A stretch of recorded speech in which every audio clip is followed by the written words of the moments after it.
두 고개를 넘었습니다. 1부 예배, 2부 예배 모이셔가지고 소리가 안 나오는 거예요. 근데 지금 또 소리가 나와요. 이제 뒤쪽으로 가면 안 나올지도 모르겠어요. 여러분 기도 많이 해주시기 바랍니다.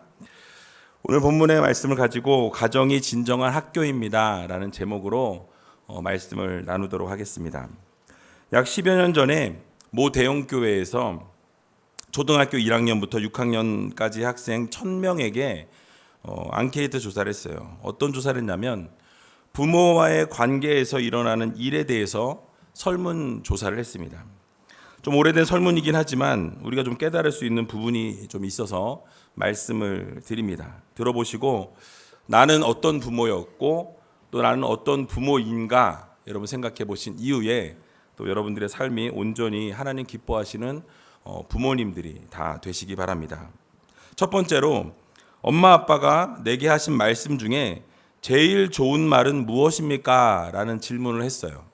그랬더니 그에 대한 대답으로 45.3%가 얘야 내가 너를 사랑한다 라는 대답이었어요.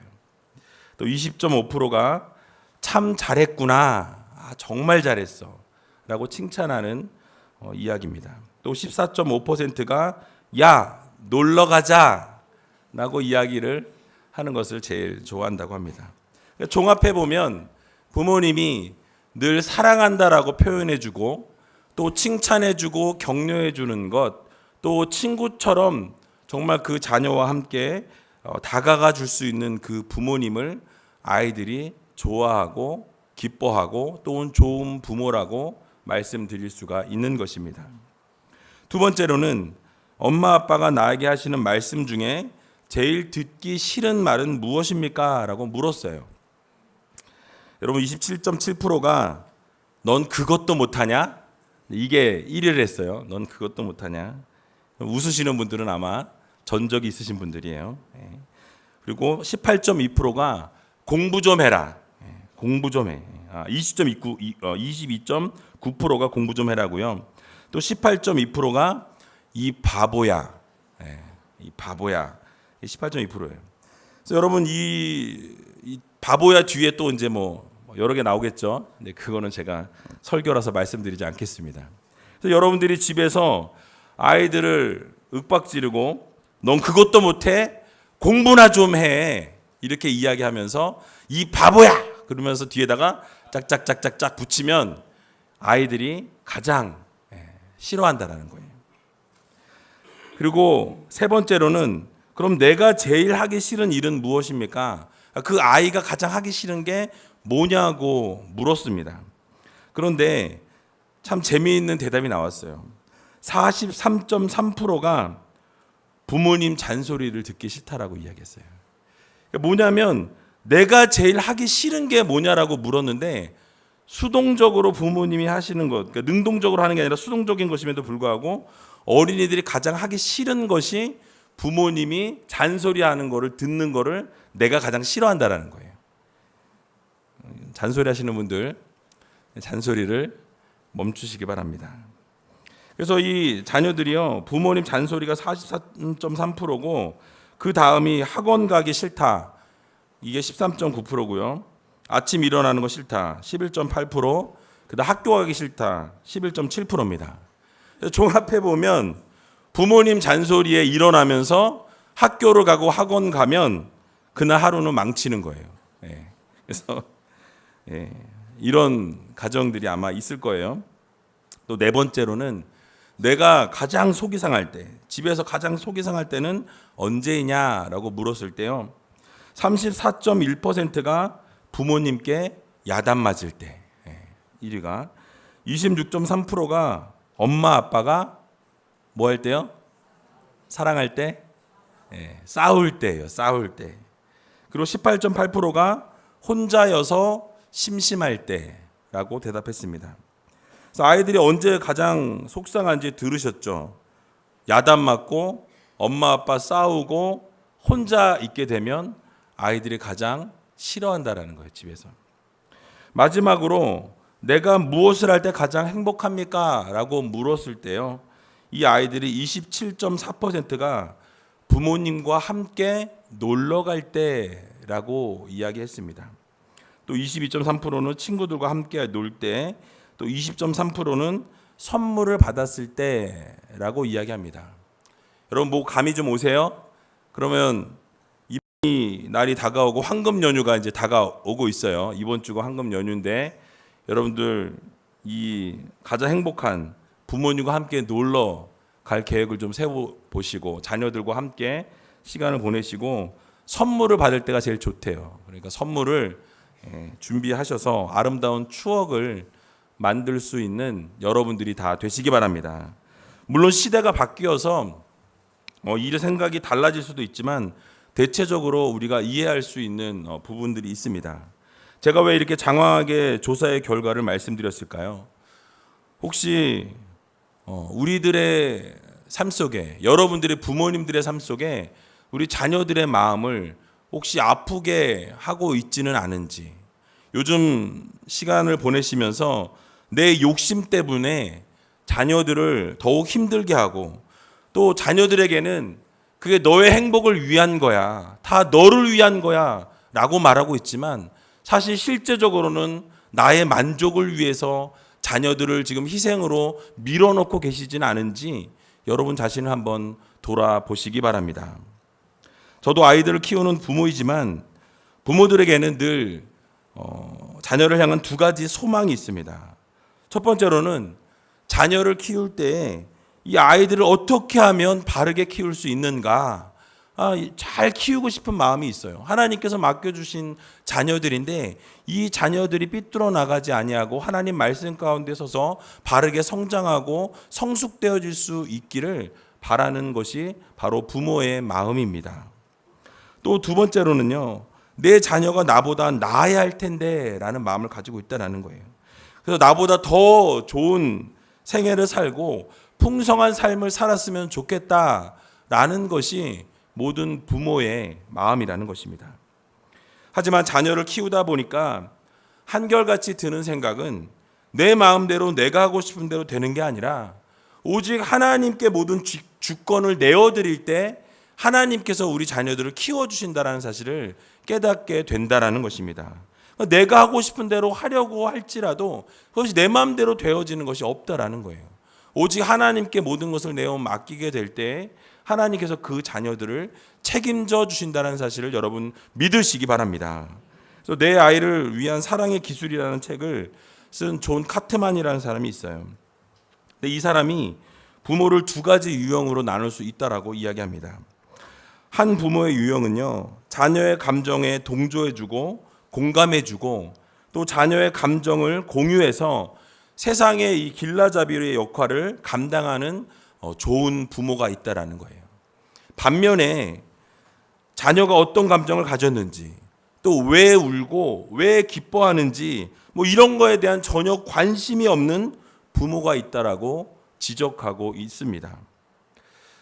자, 그럼 여러분들은 어떤 부모이십니까? 전자이십니까? 후자입니까? 대답을 안 하고 계세요. 전자이시죠? 대답을 그래도 안 하시네요. 후자이십니까? 네, 알겠습니다. 여러분, 우리가 정말 이 자녀들을 키우며 나갈 때 하나님께서 원하시는 귀한 자녀들을 키워 나가야 된다는 거예요. 그래서 자녀들의 감정을 읽어주는 부모가 되어야 한다는 것입니다. 근데 실패한 부모들을 세 가지 유형으로 이 존 카트만이라는 사람이 나눴는데요. 첫 번째는 축소 전환형 부모입니다. 축소 전환형 부모. 이게 뭐 어떤 부모냐면 자녀들의 감정을 대수롭지 않게 그냥 생각하는 거예요. 뭐 저럴 수 있지 뭐. 다 인생이 다 그런 건데 뭐 저럴 때도 있고 이럴 때도 있는 거야. 라고 그냥 그 감정을 무관심하게 넘어가는 거예요. 그냥 놔두면 잘 될 거라고 그냥 긍정적으로 생각하는 거죠. 울어봤자 소용이 없어. 우는 대로 내버려두는 그냥 이렇게 모든 것을 그냥 풀어주는 그런 부모들의 모습이라는 거예요. 또 두 번째 부모는요, 억압형 부모입니다. 억압형 부모. 그래서 어떤 감정을 코치하는 데 있어서 항상 실패하는 거예요. 뭐냐면 자녀가 부정적인 어떤 감정을 드러내면 아주 비판적으로 막 그것에 대해서 막 혼낸다라는 거예요. 그러니까 권위에 대한 도전으로 생각하는 거예요. 자녀가 좋지 않은 감정에 대해서 이렇게 이야기하면 그 감정은 사실 있는 그대로의 감정을 표현한 것 뿐이에요. 그런데 그 감정을 들은 부모는 어디 감히 이게 자식이 어디 이러면서 화내고 혼내고 벌을 주는 감정을 표현했다라는 이유로, 그것도 부정적인 감정을 이야기했다는 이유로 그렇게 벌을 주거나 혼을 내는 경우가 여기에 속합니다. 그러니까 왜 이렇게 징징대는 거냐고 막 이야기하고 왜 그렇게 하느냐라고 이야기하면서 이 부정적인 감정에 대해서 잘못됐다라고 말하는 거죠. 그러니까 잘못된 감정으로 보면서 자녀들을 억압하는 거예요. 눌러버리는 겁니다. 결국 여러분 누르게 되면요, 언젠가는 폭발하게 되어 있다라는 거예요. 그래서 그때 자녀들이 어떠한 감정을 갖게 되냐, 역시 우리 엄마는 나를 이해하지 못해, 역시 우리 아빠하고는 대화가 안 돼 라고 생각한다라는 거예요. 그러면서 그 감정을 받아들이지 못해 주니까 감정적으로 부모님과 이렇게 결별하게 되는, 고를 만들어서 결국 부모와 자녀가 단절되어지는 일들이 발생한다라는 사실입니다. 세 번째는요, 방임형 부모예요. 방임형 부모. 그러니까 자녀의 감정을 잘 인정해 줍니다. 공감도 해줘요. 아, 여기까지는 참 좋아요. 그런데 모든 것을 다 해주는 거예요. 원하는 대로, 하고 싶은 대로, 하자는 대로 다 하다 보니까 잘못된 것에 대한 한계를 긋지 못한다는 거예요. 끌려다니게 됩니다. 절제할 줄 모르는 자녀가 된다라는 사실이에요. 결국 자녀가 부모를 이겨도 그냥 내버려 두게 되고, 그렇게 되면 자녀가 결국 부모를 조종하게 되는 일이 발생한다라는 거예요. 예를 들면 그런 거죠. 우리나라 고3 학생들을 둔 부모님들 어떠세요? 폭발 직전이에요. 그죠? 그래가지고 시한폭탄을 안고 사니까 어떻게든 비유 맞춰주고 감정 맞춰줘서 그냥 그 시간만 지나고자 하는 그런 마음들이 우리 가운데 있다라는 것입니다. 근데 그러다 보니까 문제가 생긴다라는 거예요. 이런 세 가지 유형의 부모들은 자녀의 감정을 제대로 이끌어주지 못하는 부모입니다. 그렇다라고 한다면 좋은 부모는 어떤 부모입니까? 바로 자녀의 감정을 코치해 줄 줄 아는, 그래서 자녀의 그 마음을, 감정을 공감해 주고 또 이해해 주면서 때로는 잘못된 부분에 대해서는 한계선을 그어줄 줄 아는 부모가 좋은 부모라는 거예요. 간략하게 말씀드리면 첫 번째로 감정을 인식하고 공감해 주고 이해하는 부모입니다. 그래서 그 자녀의 감정을 잘 들어주고 이해해주고 거기다가 공감을 해주는 거예요. 아, 그랬구나, 힘들었겠구나, 아, 어떡하니, 그래서 마음이 참 안 좋네, 같이 공감해 주는 거예요. 인생이 다 그런 거야, 원래 다 그래, 이렇게 하는 것과 다르다라는 거예요. 또 두 번째로는 자기 감정을 표현하도록 경청할 줄 아는 부모. 그러니까 자녀가 마음을 다 표현할 수 있도록 들어주는 거예요. 사실 부모님과 자녀와의 관계에서 이 대화가, 사실은 우리나라는 어떻게 보면 부모님들께서 자녀들에게 일방적으로 그냥 다 지시하고 이야기하고 끝이 납니다. 그런데 사실은 90%를 아이들 이야기를 들어주라고 이야기하고 있어요. 학자들이. 경청하라는 거예요. 90% 이야기를 들어주고 10% 정도만 코멘트를 해주고 이야기해주면 그 아이는 바르게 자라나게 된다는 것이에요. 세 번째로는 아이가 감정이 격해지는 그 순간이 있을 때 그 순간을 딱 포착해서, 아, 요때가 아이와 더 친밀해질 수 있는 좋은 기회다라고 생각하는 부모가 좋은 부모라는 거예요. 그래서 그러한 시간을 통해서 더 교육의 좋은 기회로 삼는 넉넉한 부모가 바른 부모라는 것입니다. 네 번째로 아이가 스스로 문제를 해결할 수 있도록 감정과 행동에 한계선을 그어주는 부모가 진정으로 좋은 부모라는 거예요. 그래서 아이가 스스로 문제를 해결할 수 있도록 방향을 잡아주고 잘못된 길로 걸어가려고 할 때 무조건 혼내는 것이 아니라 그 한계선을 그어주고 그 안에서 울타리를 쳐주는 부모가 진정한 부모라는 것입니다. 여러분, 듣다 보니까 어떤 마음이 드세요? 아, 나는 좋은 부모가 되기는 글렀구나. 뭐 이런 생각이 드세요? 아니면 여러분 들으면서 아, 정말 이런 부모가 되어야 되겠다. 아니면 내가 정말 이렇게 하고 있는 분들도 계시리라 저는 믿습니다. 근데 좋은 부모가 되는 것이 쉽지는 않아요. 왜냐하면 이론적으로는 우리가 다 알고 있다라는 거예요. 근데 이론적으로 아는 것과 실제 생활 속에서 그것을 적용하는 것은 결코 쉬운 일은 아니라는 것입니다. 하지만 하나님께서 맡겨주신 사명으로 알고 자녀들을 귀하게 또 최선을 다해서 기르고 양육할 수 있는 여러분들이 다 되시기 바랍니다. 특별히 오늘 말씀을 들으면서 나는 좋은 부모인가 아닌가 생각해 보시면서 하나님께서 맡겨주신 사명을 잘 감당할 수 있는 여러분들이 되셨으면 좋겠어요. 오늘 본문을 우리가 보게 되면 위대한 아버지 한 분이 등장하고 있습니다. 누구죠? 누구요? 예, 사무엘입니다. 오늘 본문 1절과 2절에 보면 이렇게 말씀하고 있습니다. 사무엘이 늙음에 그 아들들로 이스라엘 사사를 삼으니 장자의 이름은 요엘이요 차자의 이름은 아비야라. 그들이 브엘세바에서 사사가 되니라 라고 말씀하고 있습니다. 사무엘은 이스라엘의 마지막 사사였습니다. 이제 사사 시대에서 왕정 시대로 넘어가는 그 길목에 서 있었던 사람이었어요. 그러면서 이 사사이면서 선지자이면서 제사장의 직분을 이 삼중직을 다 잘 훌륭하게 수행했던 사람이었어요. 그 당시에 이스라엘에서 정치적으로 막강한 권력을 가지고 있던 사람이었고 종교적으로는 영적인 지도자였습니다. 그런데 이 자녀인 요엘과 아비야는 어떠하다고 말씀하고 있습니까? 오늘 보면 3절에 보니까 이렇게 말씀합니다. 우리 같이 한번 3절을 읽어보도록 하겠습니다. 시작.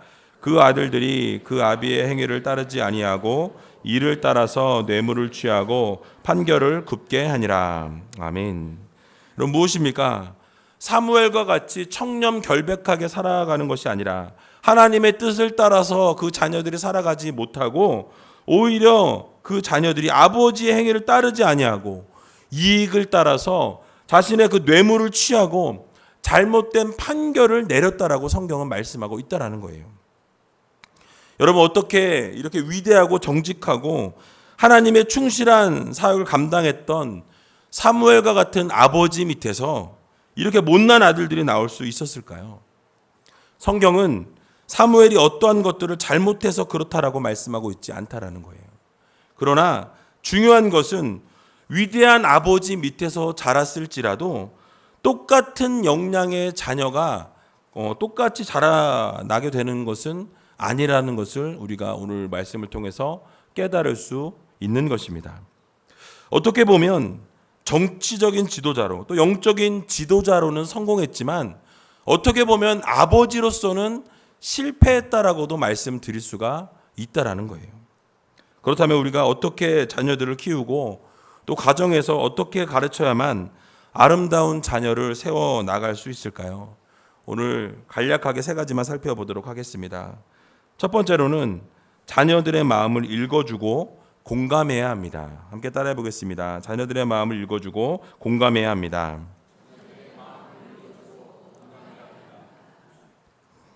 오늘날 이 사회가 너무나 바쁘게 또 빠르게 돌아갑니다. 물가는 계속해서 치솟고 있고요. 사회는 뒤숭숭하고 어렵다 하는데 계속 어려워지는 것 같습니다. 이런 시대를 우리가 살아가고 있어요.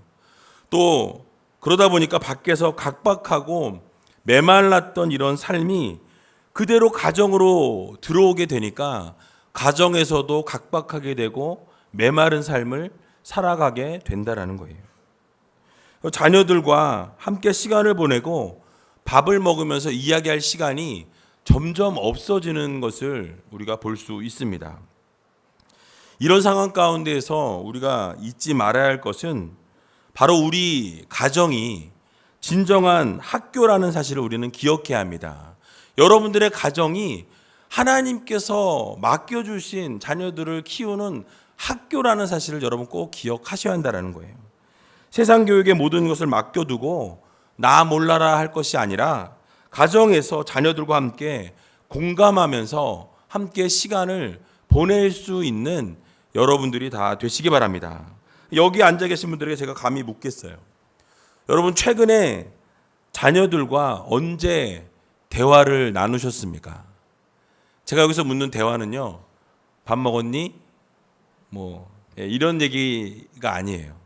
정말 이 마음속에 있는 대화를 자녀들과 얼마나 공감하고 나누셨냐라는 거예요.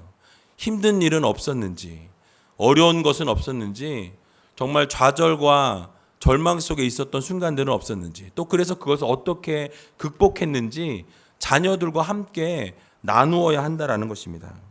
또 여러분 언제 함께 식사하는 시간을 가지셨습니까? 또 자녀들이 힘들어하고 있을 때 언제 위로해 주셨나라는 거예요.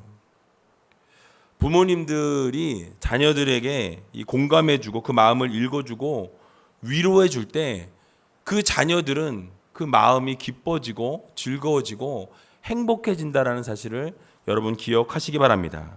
그래서 우리 자녀들을요, 특별히 공부하고 있는 학생들을 키우시는 부모님들은 그 자녀들을 손을 한번 꽉 붙잡고 힘들지? 힘내. 이 한마디만 해주면요, 애들이요, 제가 단언하건대 울을 거예요. 너무 힘들어서. 여러분 그런 시대를 살아가고 있어요. 그래도 너 잘하고 있다. 그래도 엄마는 네가 너무 자랑스러워. 그런데 공부해. 이러시면 안 돼요. 그 분위기가 확 다 깨지는 거예요. 그러니까 그냥 여러분들 정말 그 마음을 공감해주고 믿어주고 이해해주고 정말 어렵겠다. 정말 힘들었겠다. 그냥 그 공감만 해주시면 되는 거예요. 그 자녀들의 마음이 풀려진다라는 거예요. 근데 이건 비단 자녀들뿐만이 아니에요. 부부 사이에도 마찬가지예요. 그 마음을 읽어주고 들어주고 공감해주면 그 가정은 변하지 않을 수 없다라는 사실을 여러분 기억하시기 바랍니다. 요즘에 행복 아카데미를 하고 있어요. 그래서 행복 아카데미를 하시는 분들이 제가 이렇게 보면 얼굴이 막 바뀌고 있는 것을 보게 돼요. 화장을 진하게 해서 바뀌었다라는 그런 얘기가 아니라 막 행복해서 얼굴이 바뀌고 있는 것을 볼 수 있어요. 그리고 그 가정에 숙제를 매주 냅니다. 근데 숙제를 하다 보니까 안 하던 것들을 해요. 남편 발을 씻어준다든지, 밥을 특별한 걸 차려준다든지, 자녀들에게 손편지를 써서 사랑한다고 표현한다든지, 안 하던 것을 하다 보니까 억지로라도 숙제를 해서 했는데 그 가정이 바뀌는 거예요. 그 자녀들이 바뀌는 것을 본다라는 것입니다. 여러분 이건 무엇입니까? 바로 힘들고 어려운 순간을 읽어주고 공감해 준다라는 것. 그것을 통해서 가정이 바르게 살아나고 회복된다라는 사실을 여러분 모두 기억하시기 바랍니다. 이번 주가 황금 연휴예요. 여러분 이 황금 연휴에 연휴니까 쉬어야 되겠다라고 생각하지 마시고 이번 연휴 기간 동안에 자녀들과 함께 여행을 가시든지 또 상황이 안 되시면 단 몇 시간이라도 시간을 내셔서 같이 영화를 보시든지 정말 멋진 식당에 가서 식사를 좀 하시든지 좀 이런 멋진 시간을 좀 여러분 보내셨으면 좋겠어요. 제가 한국에 와서는 그렇게 못했는데요. 미국에 있을 때 우리 자녀들이 셋이 있습니다. 이 자녀들이 있는데 제가 어느 날 집에 와서 이 아이들에게 선포했어요. 아빠가 한 명씩 개인적으로 데이트를 할 거야. 그래서 가위바위보에서 이긴 놈부터 데이트를 시작했어요. 그래서 한 명을 데리고 밖에 나가서 맥도날드라든지 스타벅스에 가서 이렇게 먹을 거 먹고 음료수 사주면서 이야기하고 대화 나누니까 아이들이요 너무 좋아하는 거예요. 이유가 무엇입니까? 항상 아빠는 누구랑 친해 어떻게 친해 이런 생각을 하고 있었는데 한 명만 딱 데리고 가서 그 아이랑 충분히 이야기하고 1시간, 2시간 시간을 보내니까 이 아이들이 아빠가 내 차진 거예요.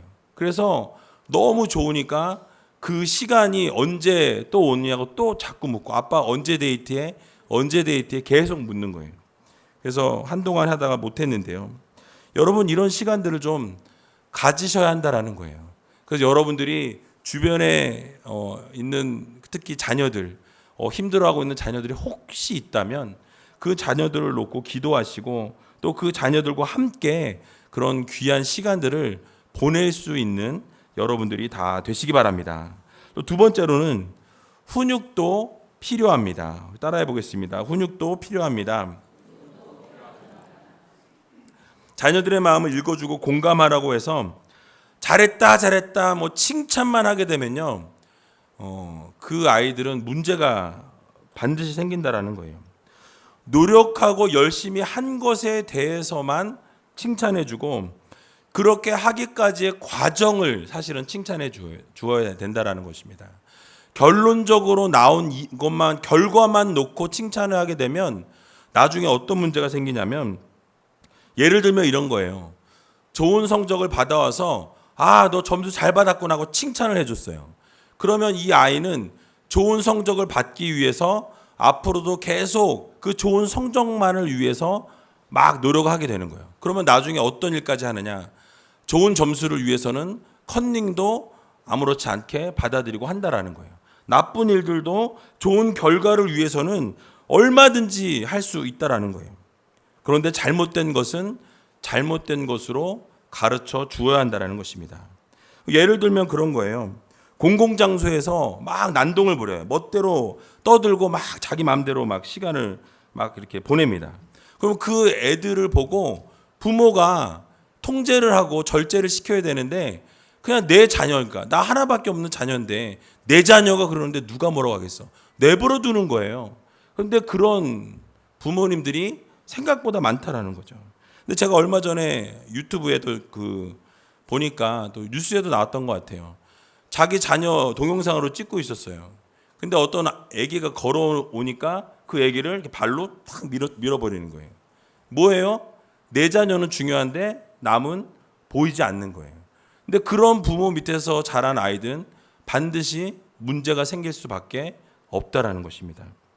여러분, 그래서 부모님들은요, 일관적인 태도를 보여주셔야 한다는 거예요. 자신이 기분이 좋으면 같은 행동을 해도 용납해 줘요. 그렇게 해도 받아들여 줄 때가 있다라는 거예요.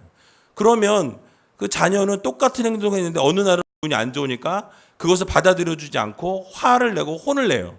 그러면 이 자녀는 헷갈리기 시작합니다. 왜 지난번에는 아무 말도 안 하고 가만히 있었는데 이번에는 왜 화를 내지? 이상하네. 이렇게 생각한다라는 거죠. 그래서 똑같이 거짓말을 예를 들어서 하지 말라고 부모님이 분명히 가르쳤는데, 누가 전화 오면 엄마 바꿔줄래? 그러면 엄마 없다 그래. 딱 이렇게 얘기를 해요. 그러면 자녀는 이제 헛갈리기 시작하는 거예요. 엄마가 거짓말하지 말라 그랬는데 엄마가 있는데 없다고 한다. 그럼 여기서 이제 문제가 생기기 시작하는 거예요. 여러분, 늘 부모로서 일관적인 태도를 보여주셔야 한다는 것입니다. 또 과정을 칭찬해야지 결과만을 놓고 칭찬하는 것은 절대로 건강하지 않다라는 사실이에요. 성경은 이렇게 말씀합니다. 잠언 23장 13절에 보면 아이를 훈계하지 아니치 말라, 채찍으로 그를 때릴지라도 죽지 아니하리라 라고 말씀하고 있어요.